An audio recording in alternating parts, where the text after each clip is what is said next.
आइजो आरो गथ'सा जौगाखां बिफान जिल्ला गेलेमु बिफान आरो जोंनि जिल्ला बेंगिरिनि जिथु दैदेननायावहाय बेवहाय मोनसे आइजोफोरनि हिन्जावसाफोरनि मोनसे मेला बायदि खालामदों। बेवहाय जोङो हिन्जावसा आरो आइजोफोरनि गेलेनायबो लादों, जेरै फुटबल, दुरुं बोनाय, दो बुख्रुबनाय आरो लोगोसे बेवहाय जोङो एग्जिबिसन बायदिबो खालामदों पसन निउट्रिसननि सायावहाय। लोगोसे बेवहाय जोंहा हेल्थ डिपार्टमेन्टनिफ्राय एनिमियानि सायावहाय माखासे हिन्जावफोरखौहाय बे आशा अंगनबादि कर्मिफोर लाबोदों। बिसोर टेस्ट खालामनायनि देहा फाहामनाय बा देहा चेक खालामनायनि मोनसे बेबस्था बेवहाय खालामनाय जादों।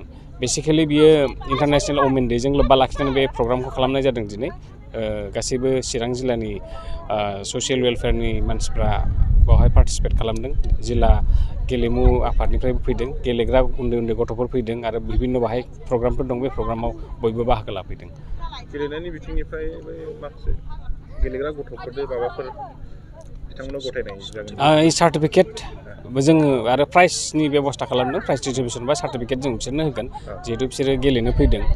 जों बे अलरेडि बेफोर गासिबो एरेन्जमेन्ट दंखाजोबो। दा गेलेनाय जोबखांबा जोङो जोबनायावहाय बे प्राइज डिस्ट्रिबिउसन प्रग्राम जेब्ला जागोन आरो लोगोसे बेवहाय गेलेनायनिल' नङा, जोंनि चिराङावहाय माखासे हिन्जावफोर बा हिन्जावसा गथ'फोर माखासे बिथिङावहाय जे आवगायदों, जेरैहाय थांनाय बोसोरनि जिथु HSLC आरो HS एग्जामफ्रावहाय जायफ्रा मोजां रिजाल्ट खालामदों बिसोरनि थाखायबो जों फेलिसिटेसननि बेबस्था खालामदों। आरो जेन्डार सेन्सिटाइजेसननि सायावहाय जाय हिन्जावफ्रा खामानि मावदों बेफोरखौहाय जोंना डिपार्टमेन्टनिफ्राय सायख'नानै हरदों। स' बिथांमोननोबो जोङो सार्टिफिकेट बा मान बावनायनि बेबस्था जों खालामनाय जादों।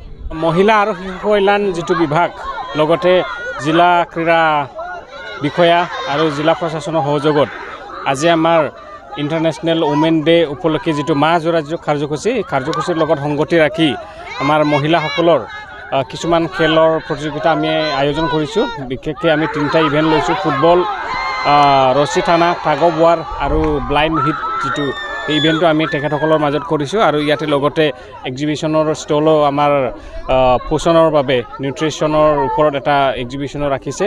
এইটো এটা মহিলাসকলৰ বা শিশু ছোৱালীসকলৰ এটা উৎসৱ হিচাপে আমি আজি এটা আয়োজন কৰিছোঁ। ইয়াত বিশেষকৈ মেইন লিডিং পাৰ্টটো আমাৰ ছ'চিয়েল ৱেলফেয়াৰ ডিপাৰ্টমেণ্ট আৰু লগতে সহযোগ কৰিছে জিলা ক্ৰীড়া সন্থা আৰু জিলা প্ৰশাসন।